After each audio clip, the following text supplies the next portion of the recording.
I think that it's going to become a real thing into the future where a lot of guys aren't going to want to settle for these pigs, like in their home cities. I think passport bros, they call it. To a degree, the guys who do it, a lot of them are fucking nerds though.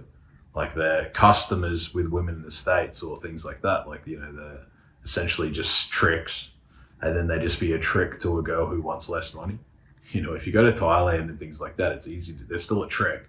But instead of the girl expecting like fucking to hang out at Nobu or somewhere expensive, she's just happy with like a fucking bag of chips, shit like that, you know, but they're still essentially customers. It's still the same. The barrier of entry is just less. You know, they're a customer, but they're just paying less money. But over time, as more and more simps go out there and they get used to like, you know, it's guys will get more, have to spend more money because a lot more tricks will go there.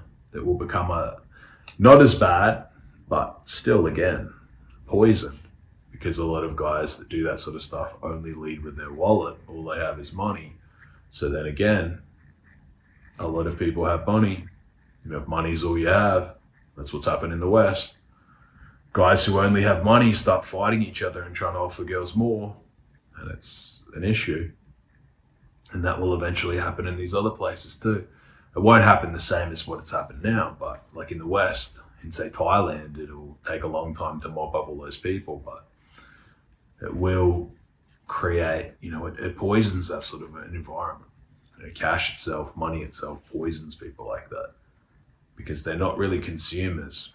But once they get exposed to that sort of idea, see, sometimes in Dubai, you see girls come from like Kiev or something like that. Girls will come here from, maybe not Kiev because it's such a big city, although there are still a lot of poor people there, but maybe a smaller village town.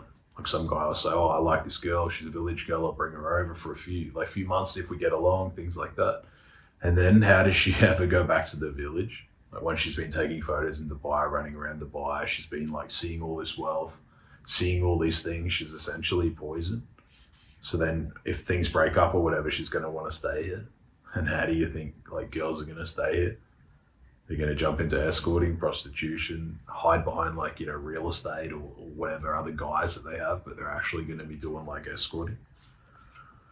So I think that, you know, being around money and things like that, it's not for everyone. You know, it's not. Part of the reason why the dating market and things like that are so fucked up now is because people who were in like small towns and sort of areas that weren't really meant to get exposed to wealth, massively exposed to it. You know, that instead of the old days where a guy could be in a small town and the girl doesn't really know what's happening, like outside in the big city, you know, she would never see what girls are doing in Dubai or Ibiza or like fucking Monaco and all this shit, like Mykonos. And she wouldn't really know that there's bottle girls and that running around that are partying and making thousands of dollars. She wouldn't have known that existed. But at the same time, it looks a lot better than it is. You know, it looks great. It looks like a party all the time. They look like they're making all this money and things like that. But they're essentially selling their youth. And they're selling their youth and beauty because they only get a finite amount of time to find someone who's worth shit. And a guy who's worth shit doesn't want the busted up bottle girl that was fucking living in Mykonos for 2 years, living in Mykonos for a year, living in Dubai for 2 years. No one fantasizes about wifing that girl up. You know, seriously, she's essentially fucking herself up for handbags and fucking garbage. And then when she gets to 30 or in her early 30s, not really going to be a prize for anyone. No one wants the fucking smashed out bottle girl.